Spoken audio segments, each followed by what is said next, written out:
Shavua Tov Lekulam, bonjour à tous et bienvenue pour notre rendez-vous quotidien du Ritat du jour. Aujourd'hui, nous sommes Yom Rishon de la Parashat Nitzavim, le premier jour de la semaine, et nous sommes Chaf Aleph Elul, 21 Elul, 5785.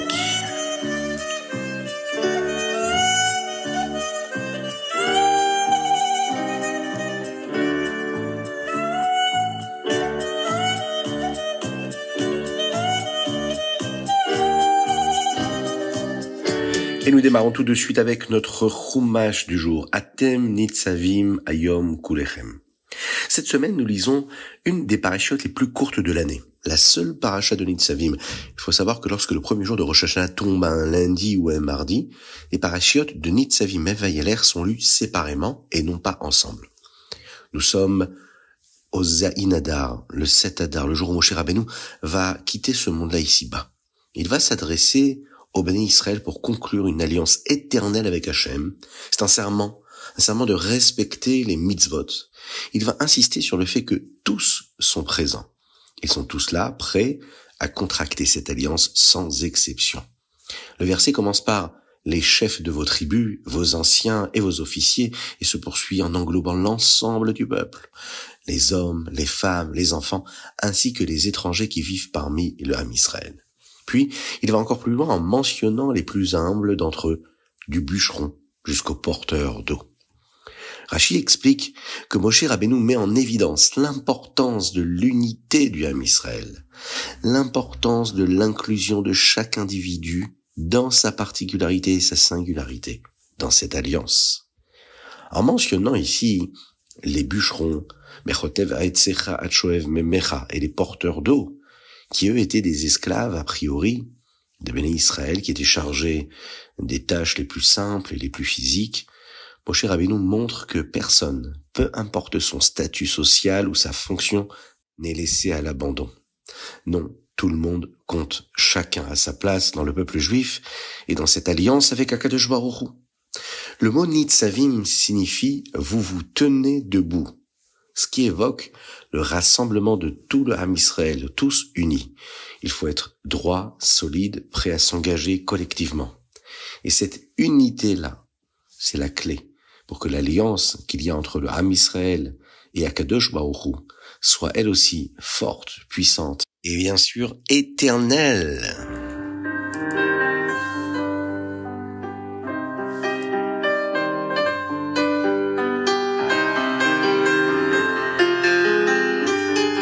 Nous passons tout de suite au Tehilim du jour. Aujourd'hui, nous lisons le 104 et le 105.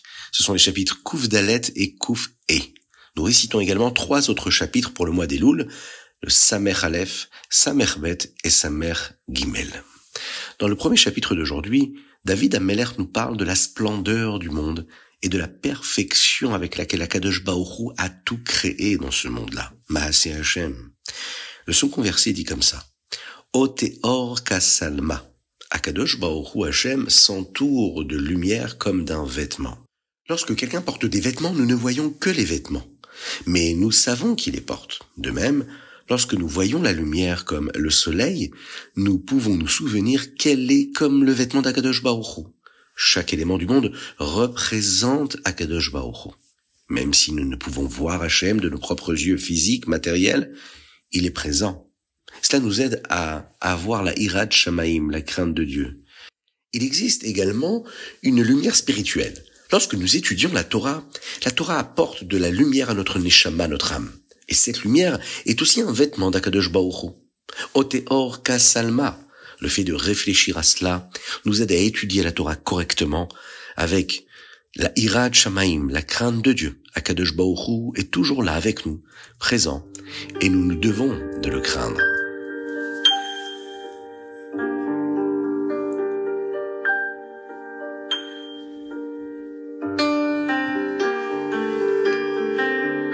Tanya, Igeret HaKodesh, Siman Tetvav. Dans le Tanya d'aujourd'hui, le Rabbi Shlomo Zalman nous donne des exemples concrets sur la manière dont nous pouvons utiliser les facultés de notre Neshama appelées Mochin. Mochin, la manière dont nous pensons. Les Mochin nous permettent de comprendre et de réfléchir et de développer ces facultés pour vivre comme un juif devrait le faire. Le Rabbi Shlomo Zalman ici va décomposer la pensée en 3 étapes, ce qui correspond aux 3 premières sphirotes, les 3 premiers attributs divins, Chochma, Bina, Da'at. Chochma, la sagesse, Bina, la compréhension, et Da'at, la connaissance. Et il va nous montrer comment les utiliser dans notre vie quotidienne. Commençons par la Chochma. La Chochma, c'est le moment où une Neshama reçoit une nouvelle lumière ou une étincelle divine. Le Rabbi Shimon Zalman explique que c'est une sagesse sans cause apparente. Il y a une étincelle qui apparaît dans notre esprit. C'est l'étincelle initiale de la Yechida de la Neshama qui s'éveille. Yechida, c'est la partie la plus profonde de l'essence de l'âme. Elle ne vient pas de l'étude, mais de l'essence même de l'âme. C'est une intuition divine. C'est le moment où un juif reçoit une nouvelle idée dans la Torah, ou bien dans la Chassidoute, et qu'il commence à y réfléchir. C'est le point de départ de toute inspiration divine qui va se manifester dans notre esprit. Il y a ensuite la Bina. Bina, c'est le processus de compréhension. On prend cette étincelle de Chochma et on la développe. On la confronte à ce que l'on a déjà appris, on va y trouver des exemples, on va la comparer à d'autres concepts, et on essaye de saisir son véritable sens. C'est le travail de l'esprit qui va transformer une étincelle de lumière en un fleuve de compréhension. C'est par ce processus-là que l'idée initiale devient une connaissance approfondie et intégrée. Cela n'est plus une intuition, ça devient quelque chose de compris, de solide, de personnel. On s'approprie ce que nous avons compris et on réussit à l'intégrer à notre sagesse personnelle, à notre connaissance personnelle. Enfin, nous avons la 3e étape, Da'at. Da'at, c'est l'étape finale qui transforme la connaissance en émotion. Elle crée le lien entre la partie intellectuelle de l'homme et la partie émotionnelle. C'est la connaissance qui n'est plus seulement dans l'esprit, mais qui descend dans le cœur.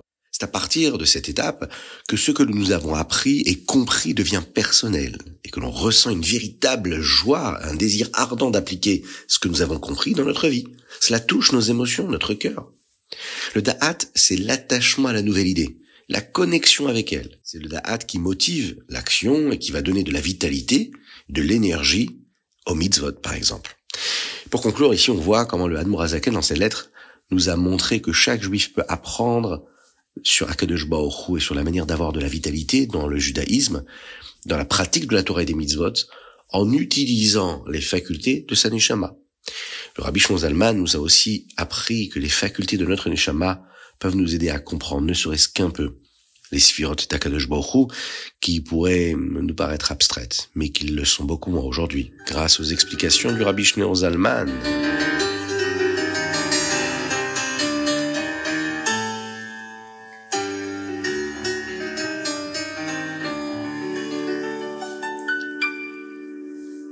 Hayom Yom. Aujourd'hui, nous sommes le Chaf Aleph Elul. Dans le Hayom Yom d'aujourd'hui, nous apprenons d'où chaque juif tire la force d'avoir le Mesirut Nefesh, un dévouement total pour Akadosh Baruch Hu et pour la pratique de la Torah et des mitzvot.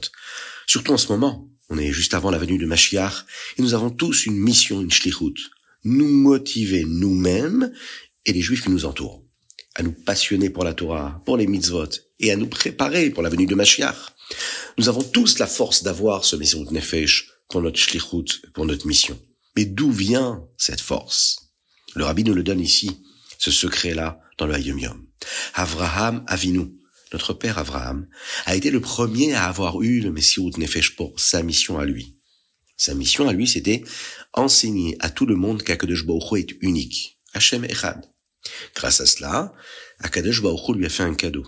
Tous ses enfants vont avoir la Emouna, la foi en Dieu. Et ils vont aussi avoir la force d'avoir le Mesirut Nefesh pour leur mission.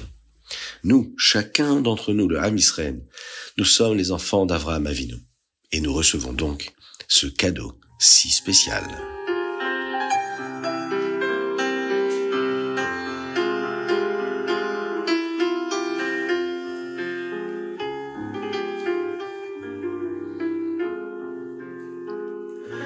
Rambam Ilchot Tumatmet. Dans les chapitres Yud-Bet, Yud-Gimel, Yud-Dalet, nous en apprenons plus sur la Tumatmet et comment on peut contracter cette Touma, cette impureté. Il y a plusieurs façons d'attraper la Tumatmet. Toucher ou transporter un mort, ou être sous le même toit qu'un mort. Le Rambam nous enseigne ce qui est considéré comme sous le même toit, OL. Il s'agit de quelque chose d'assez solide qui peut être considéré comme un toit. Même des branches d'arbres robustes, elles transmettent la Touma à tout ce qui se trouve en dessous. Mais cela empêche la Touma de se propager à ce qui est au-dessus du Ohel, de cette tente-là ou de ce toit. Mais quelque chose qui n'est pas solide et qui ne restera pas en place ne devient pas ce qu'on appelle un Ohel et donc n'est pas considéré comme un toit. Par exemple, la neige n'est pas considérée comme un toit, car la neige peut fondre. C'est ainsi qu'un igloo, qui est fait de glace et de neige, ne sera pas considéré comme un Ohel et ne rendrait pas les choses à l'intérieur tamées, impures.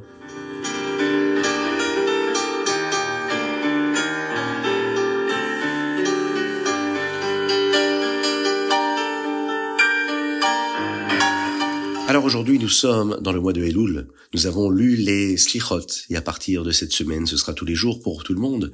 La semaine dernière, nous avons célébré un jour très spécial, Chai Elul. C'est le rabbi Yosef Yitzhak qui a dit que le nom que nous donnons à ce jour, c'est Chai Elul, qui signifie que ce jour apporte de la vitalité au mois d'Elul. Elul, c'est le mois de la Tchouva, du retour vers Akadosh Baruch Hu. Chai Elul apporte de la vitalité à ce travail-là de Tchouva.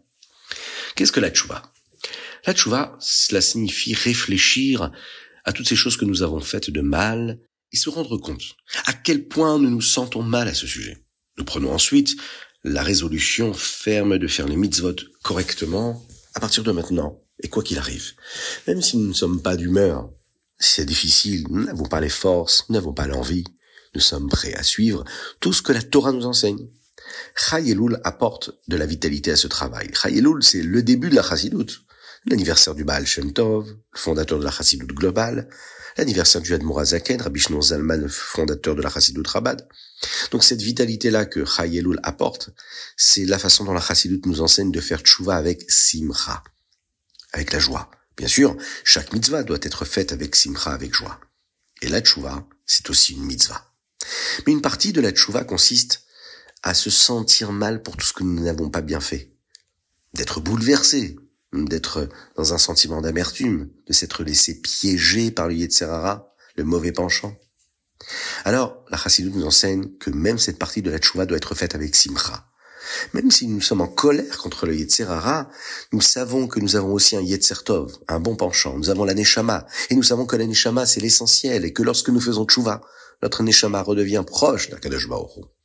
Nous avons le bitachon, la confiance en Dieu, qu'Hachem nous pardonne. Amelech Basadé, le roi il est là avec nous. Chaque juif finira par faire tchouva.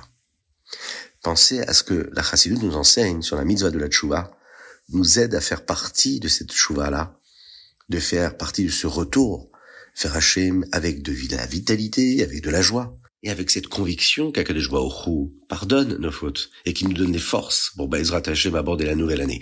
Aujourd'hui, nous allons travailler sur le mois de Tevet, afin que le prochain mois de Tevet de la prochaine année qui arrive soit encore meilleur, beaucoup plus beau, beaucoup plus fort et puissant, plus proche d'Akadosh Baruch Hu, encore et toujours plus proche de lui. C'était le Chitat du jour. Je compte sur vous pour partager le Chitat avec vos amis.